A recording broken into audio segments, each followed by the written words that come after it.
BEDEM est un parti politique. Oyo est un pouvoir.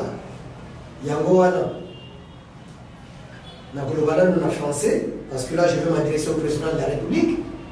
Nous demandons pour cela au président de la République démocratique du Congo d'associer les cadres de BEDEM dans la gestion de la chose publique afin que nous mettions en application tous les enseignements que nous avons reçus en vue de la bonne marche de notre pays.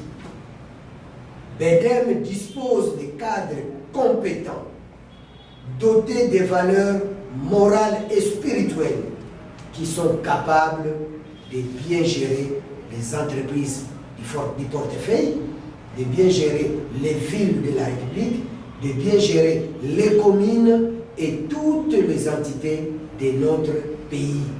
Parce que BEDEM a lobby un politicien qui n'a pas de valeur morale, qui n'a pas de valeur spirituelle, est un danger pour la population.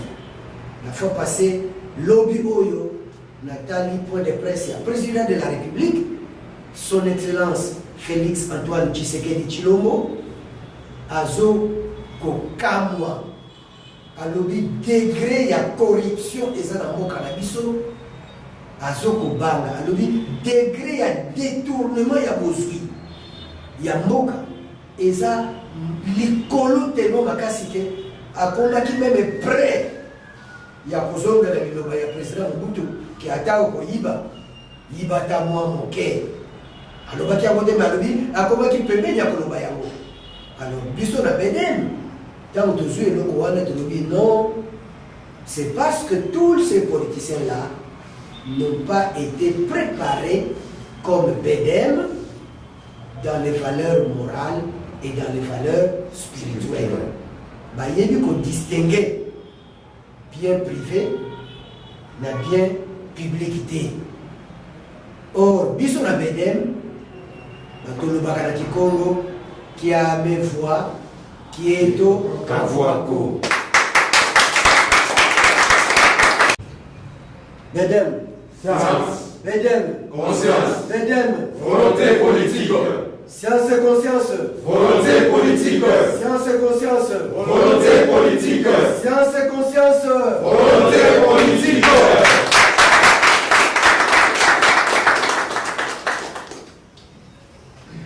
Sepeli makasi liboso to banda to septombeli bino bolei malamu na esika oyo ezali bundu ya mayala, un parti politique d'avant-garde parmi les aliments africains. Esengeli toloba awa na balangues africaines d'abord. Ceux qui par moment de qui kokotisa quelques mots ya français, quelques mots, mais la mingi la langue africaine, on a bayebaki oyo ezali parti, pas un parti qui a copié de l'Occident, mais un parti qui est en train de revaloriser les valeurs africaines. Ndenge tolobaki na matinée politique oyo tosalaki la fois dernière. thème nango ezalaki la terre, mabele, mtoto. Tolobelaki mabele, tolobaki ete mabele esengeli ezali la première richesse d'un peuple. Bozu ya liboso ya motu ya koleka. Esengeli population abattre la mabele na ye pour ete na mabele wana tozali na diamant, tozali na or, na cuivre, na mabele wana tokoki kolona ndunda, tokoki kolona tomate, tokolona madesu, biloko nyonso tokolia ekouta na mabele. Et que na mabele wana pe mokolo biso tokokufa bakunda biso pe kaka na mabele. Yango wana mabele ezali très important parce que ezali la première richesse d'un peuple. Peuple oyo azali mabele, azali un peuple mort, un peuple perdu. Yango wana tolobaki na point de presse na enseignement de presse la fois passée que Bedem ezali ko appuyer état de siège oyo ezali décrété la chef de la nation parce que tozali kobundilande mabele ya mboka na biso la République démocratique du Congo. Lelo de bomeseni à partir na biso tokopesa deuxième enseignement. Obino bozali batu oyo bozala parti oyo tozali kotinda pona kokotisa enseignement ya bundu ya mayala bisika nyonso parti na biso ezali implanté. Enseignement ya lelo ezali en Kikongo ngudi tatu zibutanga mbongo. Ba mama misatu oyo bakoki kobota mosolo. Les trois mères génératrices de recettes. Pour la nini tozopesa enseignement. Bundu de Mayala ezali parti politique. Et en tant que parti politique, nous allons conquérir le pouvoir. Lobby de gérer Moka Oyo dans n'importe quelle entité à Mokoyo. Nous allons gestionner à Mokoyo. Donc, c'est tous à la matière. Pour que nous ayons là au sommet de l'État, pour que nous ayons là qui gouverneur, nous ayons là qui bourgmestre. Donc, Bedem a opéré ça enseignement. Lelo, nous allons kolobela les trois mères génératrices de recettes. Ma maman misatu, ya minene koleka. Misusu ezali nango. Mais ya minene koleka oyo ekoti kobota mosolo. Pour moka oyo ezali mosolo ekoti kotambola malamu te. Tolobelaka toujours le budget du pays. Et quand le budget est pauvre, la population est dans la pauvreté. Maman ya liboso tokolobela ezali bilaka, l'agriculture, mbatu. Mboka na biso et décréta à un certain moment l'agriculture priorité des priorités. Mboka na biso la République démocratique du Congo ezali na mabele ebele oyo nzambe apesa biso oyo ezali basimba nanu te depuis que yango ekelama. Nous avons des portions de terre arables qui sont encore non exploitées ou sinon exploitées partiellement. Mabele wana ezokobela les populations ezala nzala yango wana ngai nalobaka mingi les Congolais sont comme des poissons qui meurent de soif dans les fleuves. Les Congolais, tous allez le connaître à Mbisi, tous kufa na posa mai, mais tous allez na kati ya ibale. Ndenge nini biso tozala mabele ebele nzambe apesa biso, mais tous kufa nzala.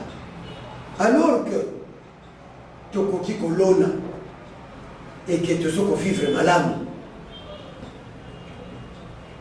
tokoki kobosana les sous-sols na se ya mabele tokoki kobosana diamant na biso tokobosana cuivre coltan cobalt tokobosana zinc manganèse nyonso oyo ezali na mabele na se ya mabele tokoki kobosa na yango soki le pouvoir est exploité correctement mabele la terre le sol mboka oyo ekoki koinvie eloko moko te na bamboka oyo ezali oyo tobangaka mingi.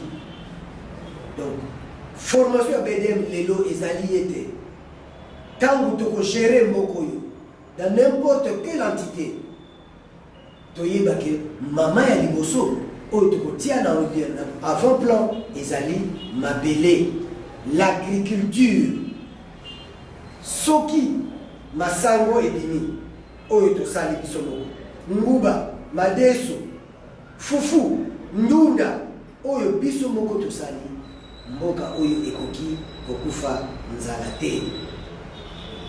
Les sols, l'agriculture, il faut tous yango comme eloko liboso oyo fongeli tobatela esengeli tosala agriculture mboka na biso ekozala na mbongo ebele. Nakamwaki mokolo moko bato un pays du Maghreb baye kozwa mabele oyo ya mboka na biso la terre et puis baye kozwa mabele bazwi poubelle ya RDC bakena yango na mboka na bango balongoli biloko ya salite bazwi mwa mabele oyo etikalaki babwaki yango na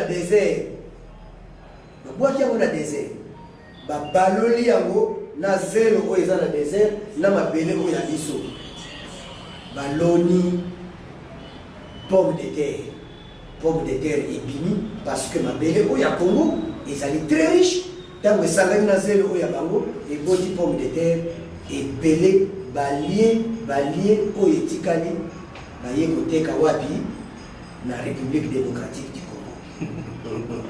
Voyez le contraste. Et ça le kola injure, non? Oui. Mais voilà, ceux qui bango, moi ma belle mouké, bah ça reste dans zélo, bah je pomme de terre. Bon, biso tozana ma belle à l'état brut, oh ezali na richesse à koleka. Donc on quantité nini ya matière. Ngonga moko, Mosé Laurent Desiré Kabila, ayela biso ba militaire zimbabwéen, bazali kolala na aéroport de Njili. Bazolala kuna. Bazana tomate na bango bayaki nango babandi kolamba bazwi ba graine na tomate babwaki kaka na mabele balamuki na tongo ba graine wana ibali kopi balobi leo mabele ya ndenge nini basoda wana bandi kosala bilanga basali bilanga bazwi ba graine wana baloni tomate bimi ebele ba mama nyonso ya Kingasani basopani toki kosomba tomate ya basimba moyen oyo baloni na mabele na biso mais biso tozali kolala poni. Donc biso ba formateur ya BDM toyeba ete il faut totia agriculture à l'avant-plan yango kote ko développer mboka na biso tango kozokende kopesa mateya oyebisa que tango bakonome yo bourgmestre tango banome yo maire de la ville tango banome yo chef de collectivité et le Sala. Qu'est-ce que je dois faire pour l'agriculture? Il y a entité dans l'Aïe et Mata. Ce qui a mati, la population a eu comme faire ça. Deuxième aspect, maman yami balé autocolobela. Oye koti kobota mongo. Les entreprises. Et Sengeli, tant où yo ozoko diriger. Oye baké l'État a ça un devoir. Il y a pour créer ma compagnie oyo bana mboka bakosalela. Les entreprises. Il y a l'État. Les entreprises publiques. Oh, il y a l'État. Oh, il y a l'État. Et c'est l'État a promouvoir l'entreprise privée, a appuyé l'entreprise privée. Oh, il y a produit. Mais production kakate. oyo pe éco-traité mayebiso biloko oyo biso to produire. Imaginez-vous nzete moko oyo eza à l'équateur soki bakati nzete moko euti équateur eye na Kinshasa amemi yango na boma eke na mwanda ekei ti epa bamindele balambi nzete wana batindeli biso bakaye, batindeli biso balivre, batindeli biso baalimete.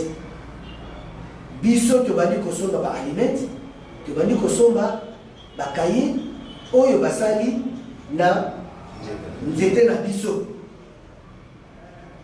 Mais sikoyo esengeli to en tant que politicien to tia na mutu na biso, qu'est-ce que nous devons faire pour to banda ko traiter à l'interne bozui oyo ya biso ba congolais, au lieu que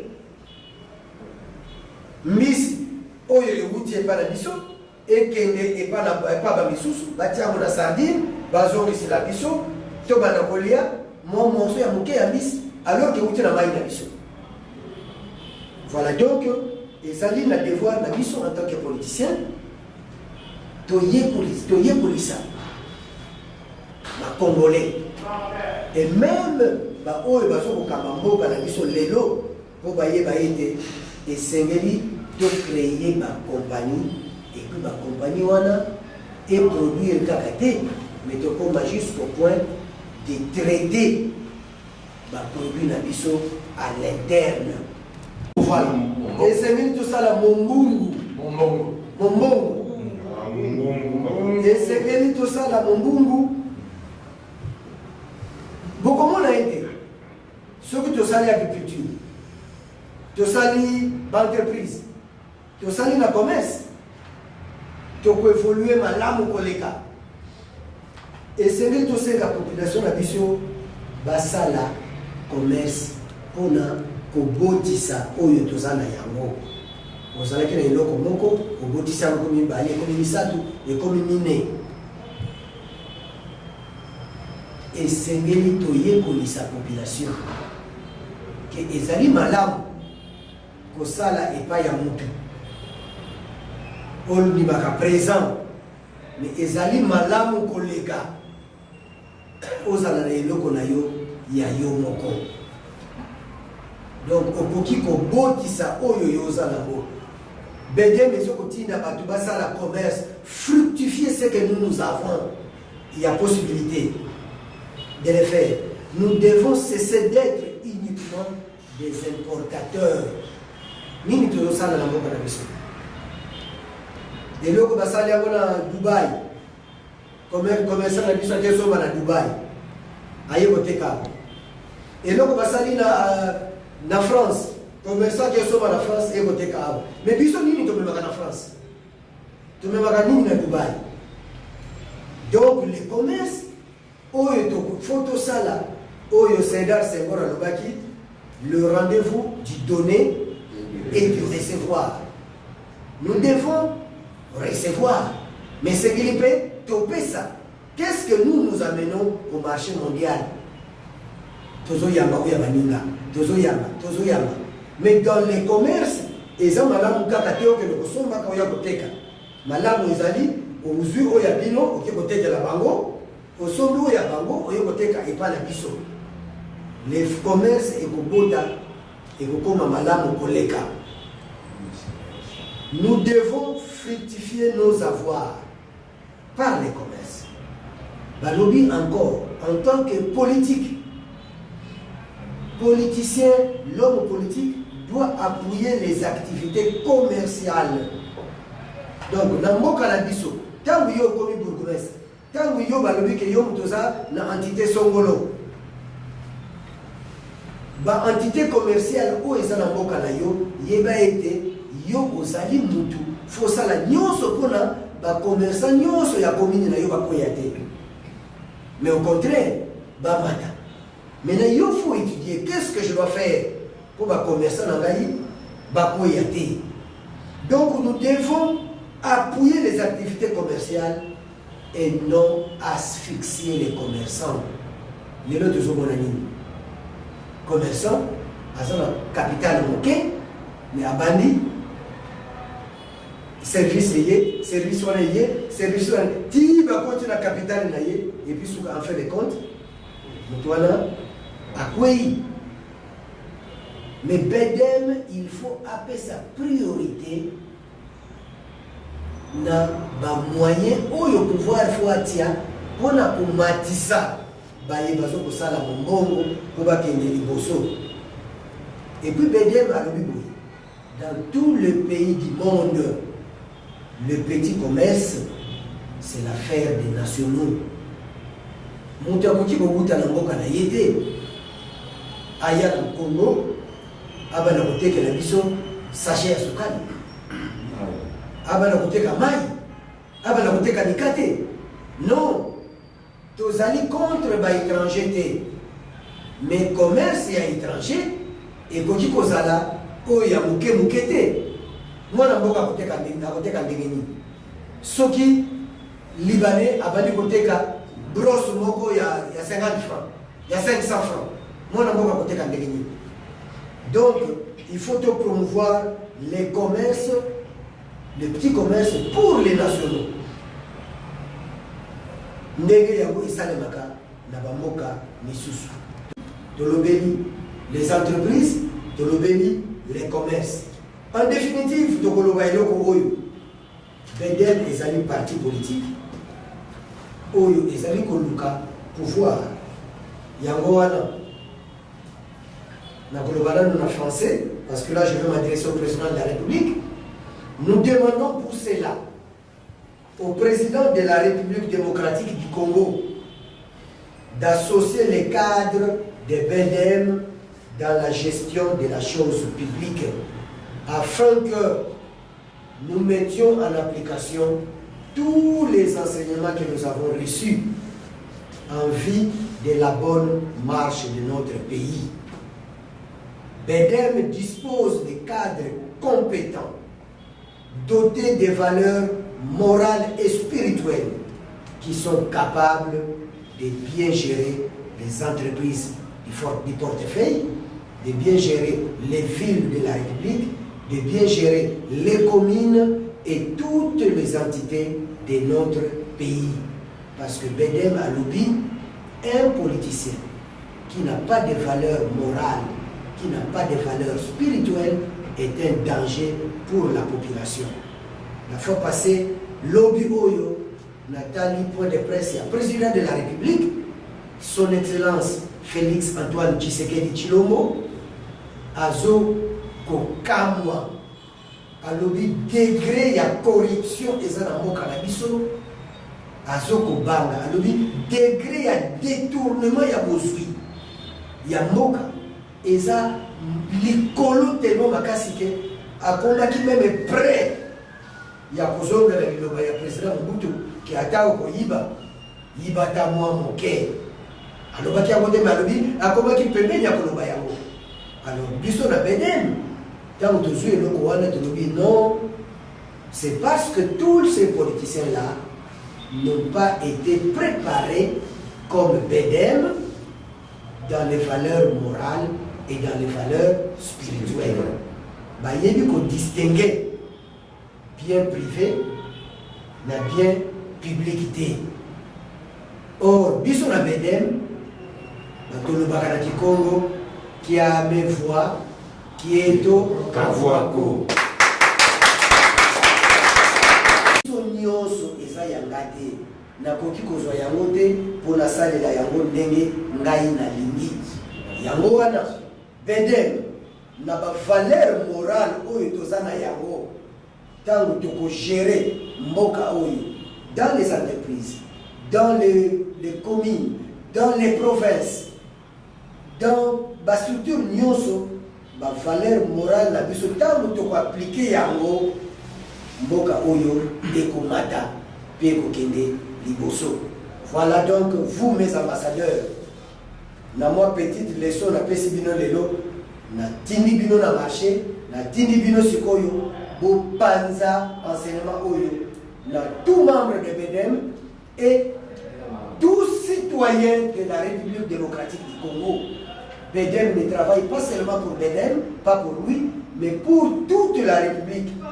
Pour faire ça enseignement, pour Baïté, nous devons bien gérer les biens de l'État et nous devons donner de la valeur à l'agriculture, donner de la valeur aux entreprises et donner de la valeur au commerce. Nous avons fait notre travail. BEDEM est un parti politique. Le dernier point que je dois vous suggérer, Némoandansemi est très grand. Je pense que quelqu'un me disait qu'un fou a ramassé un diamant. Et ce diamant est tellement valeureux, mais le fou ne connaît pas la valeur du diamant. Et il ramasse encore une lance-pierre. Et il voit un petit oiseau qui passe. Et il prend le diamant, il met dans la lance-pierre et il tire pour tuer le petit oiseau. Et heureusement pour lui, il a bien ajusté et l'oiseau est mort. Et il va récupérer le petit oiseau et il mange le petit oiseau et le diamant est perdu. Qu'est-ce que je voudrais dire par là? Les diamants, c'est les mois d'Anzini. Cet homme est très valeureux, très important. Mais c'est comme si nous n'arrivons pas à capitaliser la valeur de ce diamant qui est entre nos mains. Le monde entier connaît la valeur de cet homme. Les gens tremblent au simple fait qu'ils ont entendu le nom de Némoandansimi. Alors nous qui avons adhéré à son parti politique, nous qui recevons ces enseignements, nous devons véhiculer cet enseignement à travers le monde entier pour que ceux-là qui ne connaissent pas encore la valeur de cet homme puissent comprendre qui il est. Nous sommes très grands. Et vous savez, quand je rencontre Némoandansimi, il dit que lui est au-dessus. C'est comme un aigle qui est perché au-dessus là. Et nous, ses disciples, au lieu de le suivre pour être plus près de lui, eh bien nous sommes très bas. Et nous avons laissé un vide. Et maintenant, Némoandansimi se pose des questions. Est-ce qu'il doit continuer à avancer ou il doit nous attendre? Mais lui avance vite. Et nous essayons de monter à pas de tortue. À pas de tortue. Et cet écart ne fait que se creuser. Ça se creuse, ça se creuse, ça se creuse. Et BEDEM finalement, parfois les gens, quand ils nous voient dans la rue, ils se demandent est-ce que cet homme-là est de BEDEM? Parce que quand on voit la grandeur du président et ce que nous représentons, des petits hommes, je suis même tenté de dire des sous-hommes, mais je ne vais pas les dire, des petits hommes, donc nous devons avancer. Bundu Diamayala est un parti panafricaniste d'avant-garde.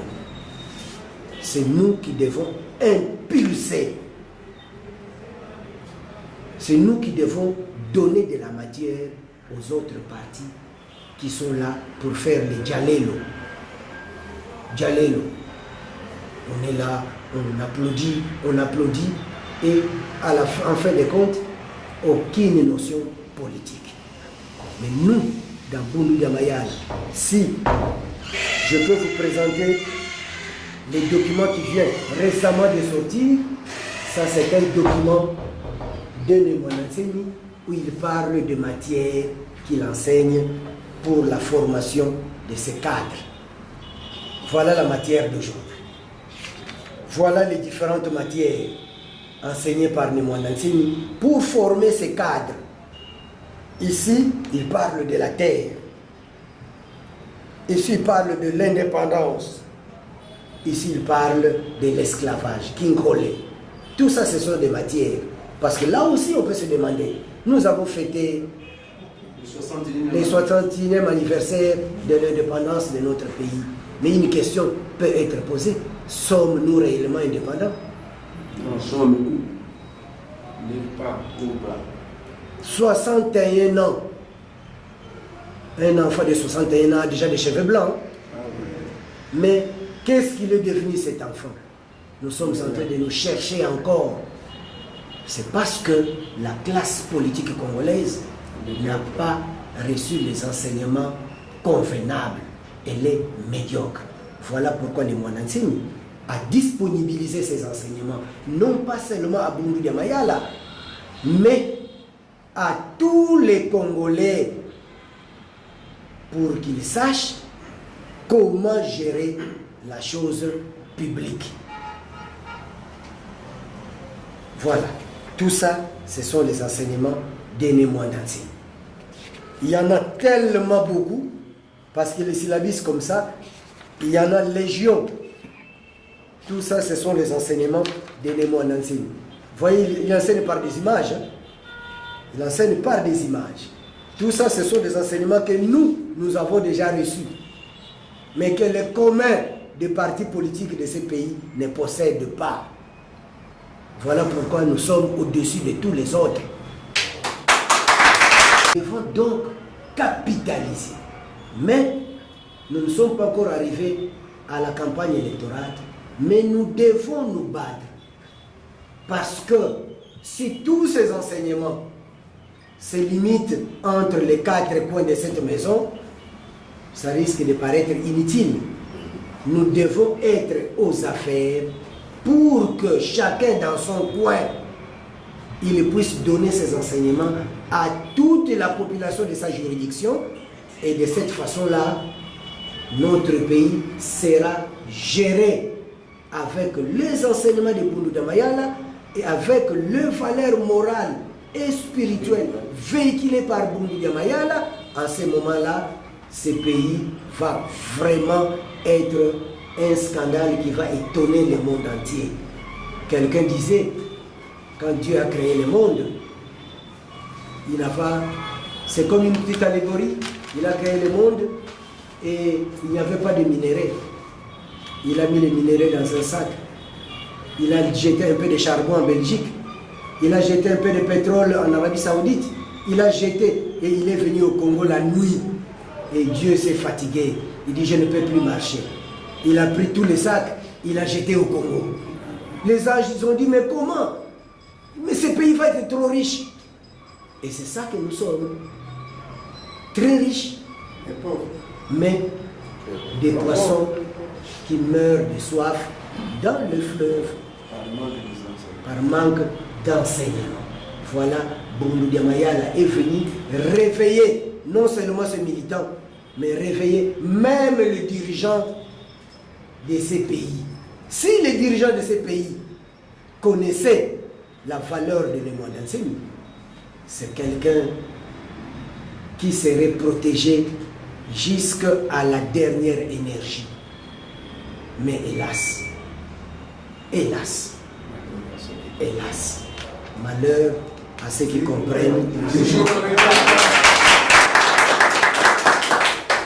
Edem, science, Edem, conscience, Edem, volonté politique, science et conscience, volonté politique, science et conscience, volonté politique, science et conscience, volonté politique.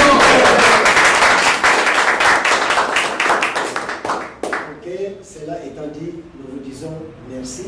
Tous les élasticos, nous sommes oyo bino pour ça la base pour la popée enseignement oyo et pas bateau nyonso. Tant bino pour ça là, tous les gâteaux yoka écho pour tous les tina bino.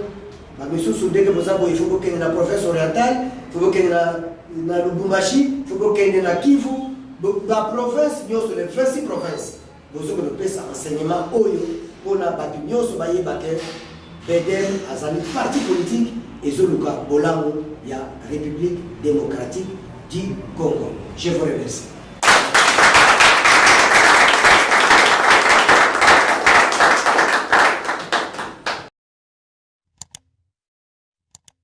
Africa cool, et abena cool, ouais. Africa cool, abena cool, le quoi cool matopi, cool. Chaîne Nabiso Africa cool. En tout cas, les chaînes y a bien, et puis vous êtes très rapide. Ils sont très rapides, et les chaînes moko, bako ça a bien confiance. En tout cas, nazo senga na bato oyo nanu ba souscrire te bazwa. Donc, eza vraiment neti oyo balobaka ke boka lelo, lamba lelo, lia lelo. Donc, eza kitoko na sepeli na bino, na sengi na bato nyonso bo souscrire ebele bokozala déçu te. Vous voulez le Congo? Pour que le Congo devienne cool, pour suivre les cool analyses, alors revenez et abonnez-vous massivement. Bobozana Moana. Massivement. Africa Cool. Africa Cool, c'est la destination de prédilection pour une communication optimale. Longo Dianabino Mama. Merci beaucoup. Équipe Mobimba et Africa Cool. Bah, félicitations. Et au monde de la chaîne, impartial. Et le rôle de Babino, vous méritez le soutien de la population ainsi que des institutions compétentes.